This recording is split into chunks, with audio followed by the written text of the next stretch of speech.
Hi, everybody. My name is Renée Dineen, and I am hosting a power talk today titled Authentic Inaction, Undoing the Doing in a Do Crazy World.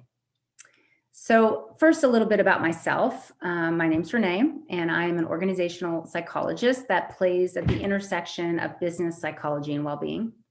I've spent a majority of my career, my early career in high tech and the latter part of my career in biotech, leading large global organizations that included my own 5-year expat assignment living overseas. About 5 years ago, I made the decision to leave my corporate life and open up my own consulting and coaching practice. More of that decision was based on my desire to reshift the energy I was spending in my life, in my working part of it, and to really give myself a genuine shot at doing work that inspired me and fulfilled me without sacrificing all the other parts of my life. So today I'm going to share with you two things. One, using my story, I'm going to share with you an addiction that I'm in recovery around being a doing addict, and a little bit about my story, only in hopes to illuminate doing as an addiction, the social dilemma around doing, the social pressure around being a doing addict, and how that feeds it or doesn't. But mostly give folks who resonate with being a doing addict and can see both the good, the bad, and the ugly effects that it has on their life, giving them a way to start a journey of taking more authentic inaction in their life, which is a practice that I've designed to move from taking inauthentic action, action that isn't aligned with who you are, or action that you commit to or say yes to that you shouldn't because you don't have time or interest, right? Social commitments that we feel obligated to make, et cetera, et cetera, et cetera. The list goes on. So move from taking a lot or too much inauthentic action to taking as much authentic action as possible, knowing that in between those two is what I call a practice of taking authentic inaction, at least until the right action is clear. So that's the backdrop to my power talk today, and I hope you enjoy it. Okay. So in addition to being an organizational psychologist and a coach and a consultant, I am also a doing addict. And what that means for me is being a woman who regularly sacrificed her way of being for the reliable high of doing. The high that I get from getting the, good job, Renee, or wow, how did you get all that done? Or, oh my gosh, how do you have so much energy and passion for everything, right? Those were things that I was known for. And over time, they sapped my own sense of self, my sense of the truest self of who I am in the world. And really the experience that I had of myself, what it looked like to be worthy, what it looked like to be someone who is known as contributing, what it looked like to be someone who was, yes, able to get things done, but not at the expense of her well-being. And I had gotten to a point in my life where it was a good amount of it was at the expense of my own well-being and the presence in my day-to-day life with my family and with my friends. So today I'm going to spend a little bit of time exploring this doing dilemma, why it is a form of addiction and the impact it has on our personal and professional lives, why it's hard to stop doing, even when we realize it isn't serving us. And also I've identified 5 types of doers, because once we recognize that we are addicted to doing, right, that high of like getting things done, checking things off, that sort of action junkie that to some degree lives in most of us, particularly because the cultures and contexts around us really reinforce that in us. But each of us has different reasons for doing. And so it's important to start with your own deeper seated motivation, which will help you figure out, I think, more clearly how you got there, and then coming up with some sustainable practices to take you forward. All right, so with that as the backdrop, I'll share a little bit about my story. So I mentioned my career. It's been fruitful, enriching. I've done amazing things, met amazing people, traveled to over 60 countries, worked in over 40 countries. It's been a good life. It was also a life that exhausted me finally, to the point where most days my bones ached. My head was fuzzy. I was short. I had a short fuse, right? I was impatient. I was rushing from one thing to the next without taking time to celebrate any of it.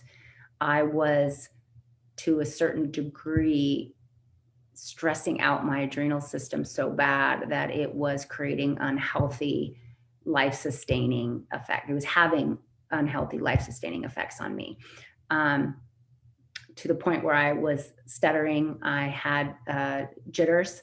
I had to get an MRI because my doctor thought maybe I had MS, which thankfully I did not.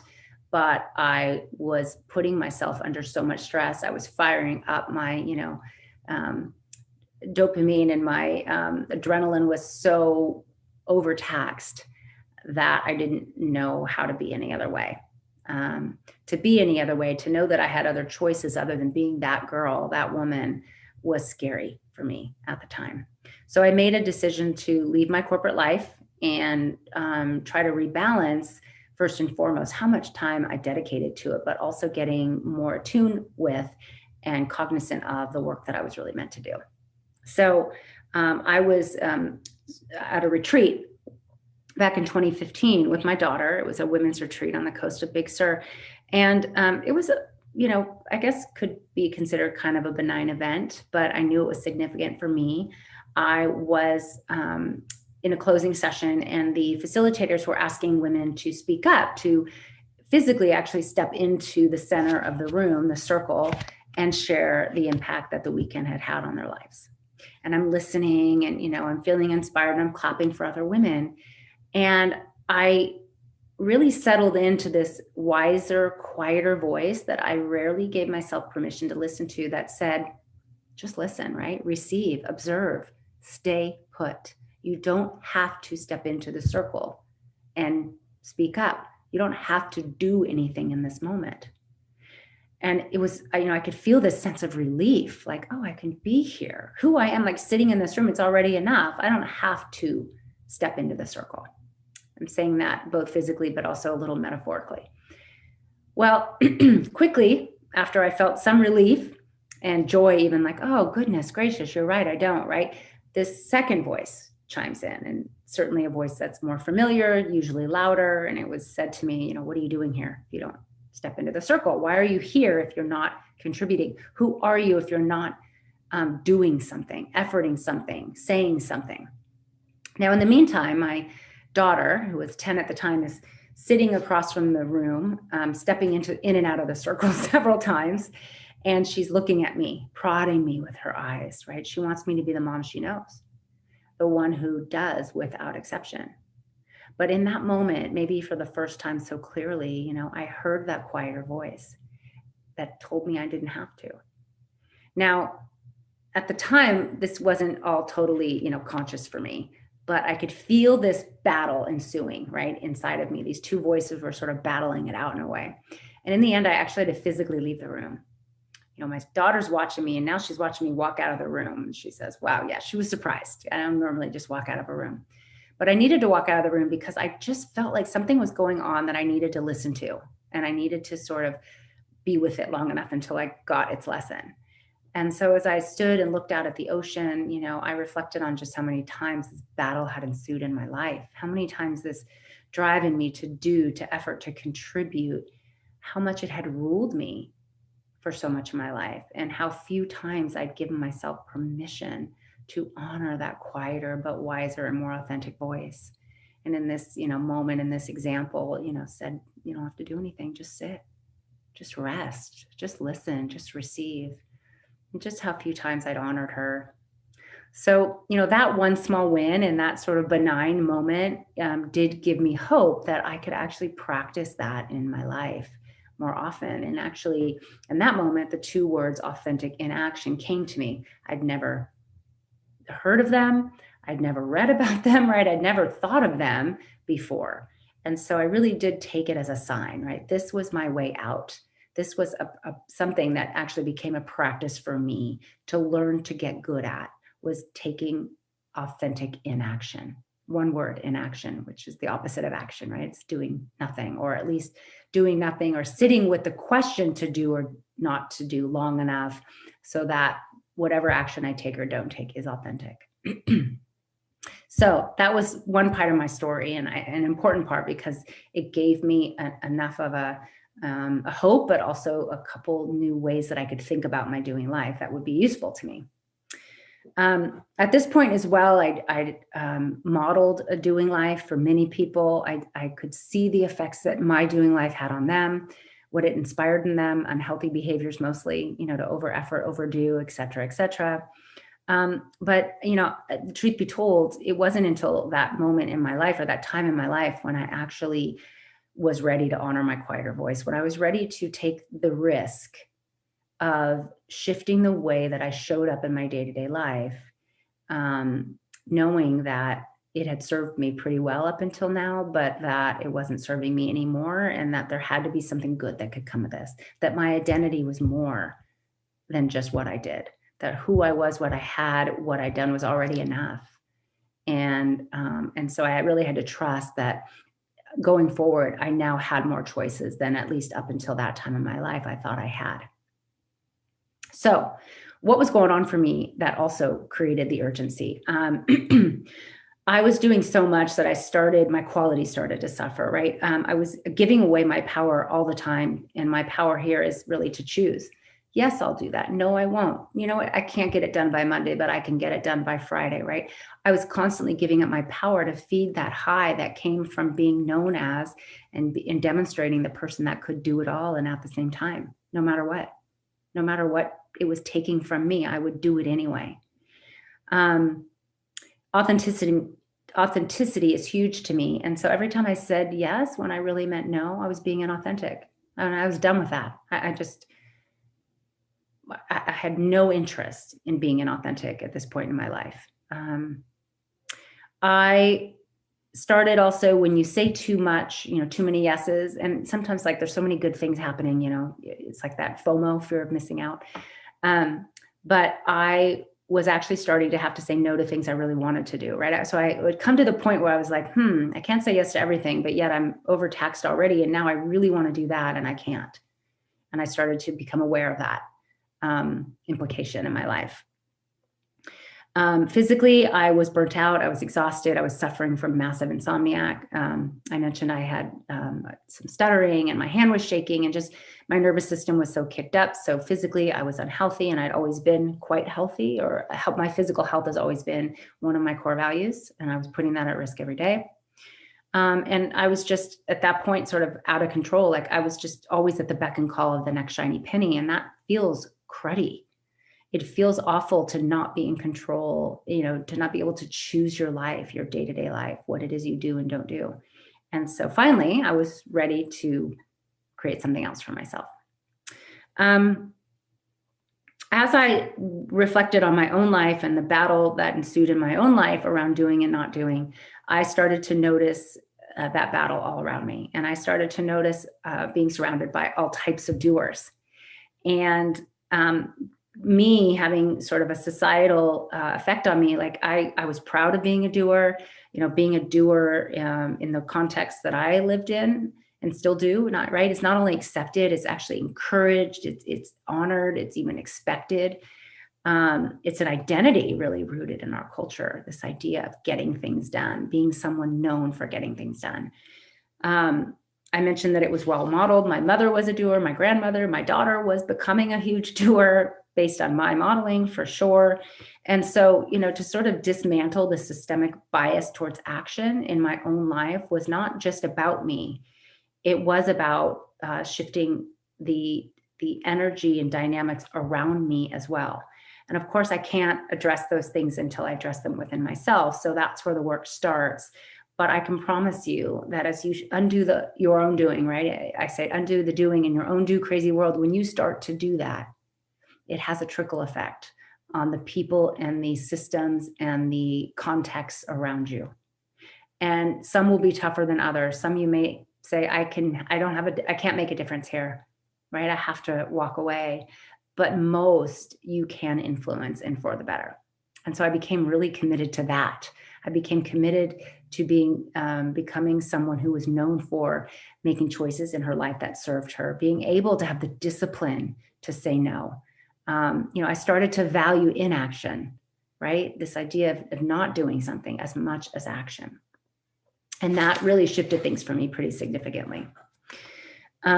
So I mentioned 5 types of doers, right? So if you're with me so far, if you're feeling some sort of resonance with the addiction to doing, and you also are familiar with the personal and professional effects of being doers, and I'll just say, given what we do gets rewarded oftentimes at the expense of who we are, that billions of dollars in healthcare costs, corporate burnout, wasted effort, right? And maybe more importantly, really contributes to broken relationships. And for me, kind of a loss of the truest sense of who I am in the world beyond what I do.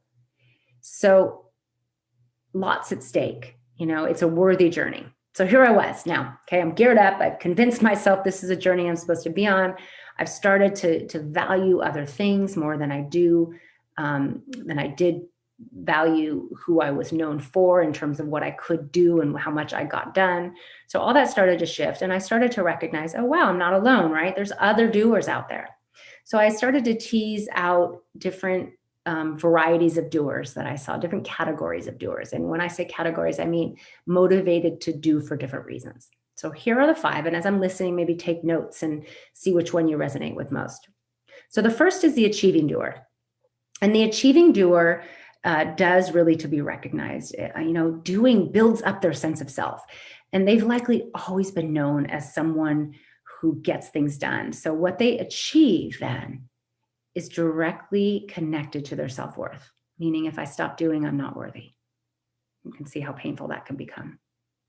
The second doer is the avoiding doer.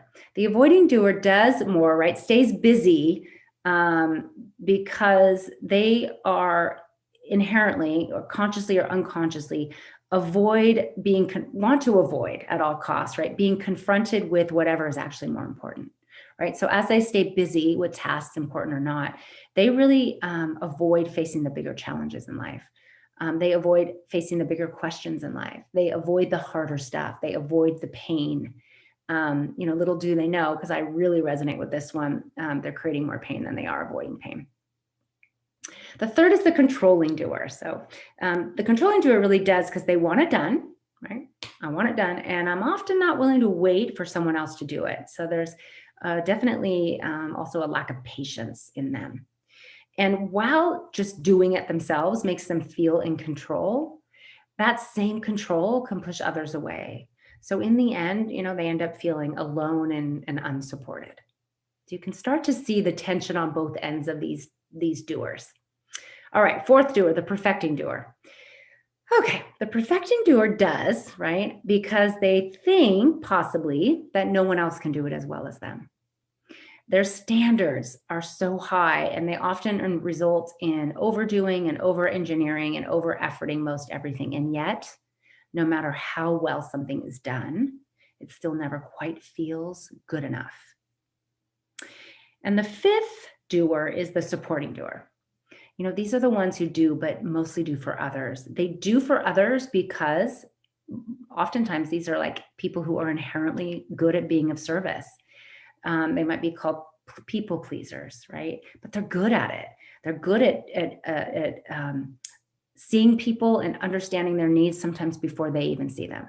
And they also feel good being known as someone who does for others, right? So there's a real dominant value around service for these people.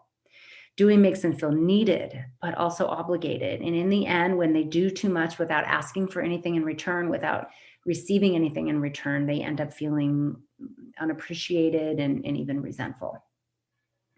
So take a moment now. Which doer do you resonate with most? And then how have you suffered as a result? So I mentioned, I actually resonate with all 5, fortunately or unfortunately. Certainly I could rank them for myself, but probably the one that I was least aware of was being an avoiding doer. I stayed really busy, but I didn't realize I was doing that to avoid pain. And as soon as I broke my addiction to doing, I actually was able to heal some long-standing wounds in my own life that started in childhood and I'd carried with me, but had compartmentalized, had sort of boxed away. And until I was able to deal with those wounds, those traumas in many ways, I was never going to step into my full potential. I was never going to feel total ease. I was never going to have full and constant access to joy. And so as soon as I was able to tackle my avoidance, my avoiding side of me, that avoiding doer in me, I could face those bigger challenges. And by the way, face them with great courage and great attention and great care. So that would be an example for me if I was listening that I might write down. Okay, so no matter what kind of doer you are, here's the truth. We all share commitments, deadlines, events, projects, things we authentically want to do, and others we may feel we have to do, and maybe sometimes both are true. Yet we each have the freedom to choose in almost all cases. Now, sometimes we have to do something we don't want to do. We work for a company, we're in a marriage, right? Our parents ask us to do something. There might be true, it just wouldn't be right to say no. But those are outliers. That's not the norm. We have much more power over what we do and don't do than we think we do. I can promise you that.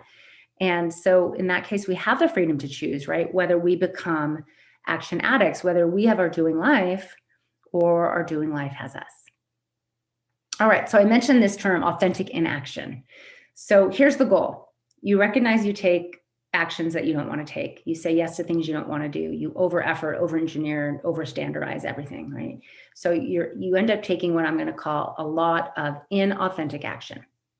And the goal is to take as much authentic action as is possible, right? That whatever you're doing is out of your own choice and will. It aligns with who you are. It fits with where you're heading. You are excited about it. You have time for it. It doesn't take you down by saying yes to it, okay? So that's authentic action. But moving from inauthentic action to authentic action is not easy, right? There's something in between. And that's where I would place authentic inaction, which is that it could be a moment, could be a day, but mostly it's like in our day-to-day life, right? Those moments where we can choose and yet, make a choice that says, yes, I want to do that and I know why, or, that is something that is totally authentic for me to do. That is my work to do. But yet we don't often only choose those. We also say yes to all the other things. So authentic inaction, I would say, is first and foremost a practice, right? It's the practice of slowing down, being with, right? And letting go of our own inherent bias towards action. It is found in those small but important moments, right? I mentioned in our day-to-day lives where we can and yet rarely do make choices that align who we are or connect who we are with what we do. Authentic inaction, however, is not a choice, right, between doing and not doing. It's not a choice between being and doing, right? It's about bringing the two into harmony. It allows us then in many ways to choose a less productive life, right? A life that recognizes the limits. We all have limits on our time, our attention, and our energy, but in return brings into sharper focus what it is we are truly meant to do. What authentic inaction is not, right? It's not about standing still, doing nothing. It's not another form of procrastination, right? It is about keeping things in motion, but allowing for more space and fluidity in between our actions so that we can choose more authentically. And that choose authentically to say yes or to say no. So that's the ultimate goal, to move from taking inauthentic action to authentic action, and authentic inaction is that step in between, that practice that we get good at in our day-to-day lives so that we can be choiceful. All right, so 4 steps. If this is still resonating with you, I have identified what I would say are simple, but maybe not easy, 4 simple steps to move towards a life where taking authentic inaction is a regular practice. So, Step one, it's about being aware, right? It's like looking at yourself in the mirror and saying, I am an action junkie. Without recognizing the addiction, without even naming it as an addiction, we're powerless to change it. Really no different than any other addiction. So that's step 1. Step 2 is a little tougher, a little more dynamic. It requires potentially adopting some new beliefs.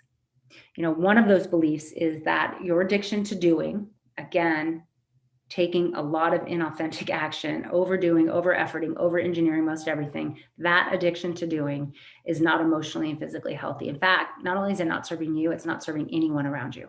It just isn't. It takes more than it gives. So that's the first belief. The second belief really is around this idea of authenticity, which is not just knowing who we are, but understanding how our actions reflect to the world who we are more vividly than most anything else. And the third belief is really a rejection of the lie that says, do more, it is not yet enough. It's a lie. That is a lie. That is a lie that the world tells us to keep us small, to keep us controlled, to keep us striving and grasping, as opposed to stepping into flow and grace and joy and fluidity. Okay, so I mentioned 4 steps. First step, simply about being aware, right? Admitting, naming it as an addiction, seeing the negative effects it's having in your life. Step 2 is the adoption of some new beliefs. That first belief being, well, really just that idea that, it's never going to be enough, or that authenticity is just, I know who I am. It doesn't matter what I do, right? And also rejecting the lie that, it's never going to be enough. So those are some new beliefs. The third step is maybe a second practice I'll offer, which is to sit with the question, who am I, and therefore what am I to do? If we sit with that question long enough, really live with it in our daily life, the answers will come. You could start by making a list. What inspires me? What depletes me? What slowly sucks the soul out of my body? Look for themes, look for outliers, look for the obvious. Do you host a holiday dinner every year for all sides of the family, but you absolutely hate it? Do you keep saying yes to an early morning workout with a girlfriend when what you really want is to sleep in?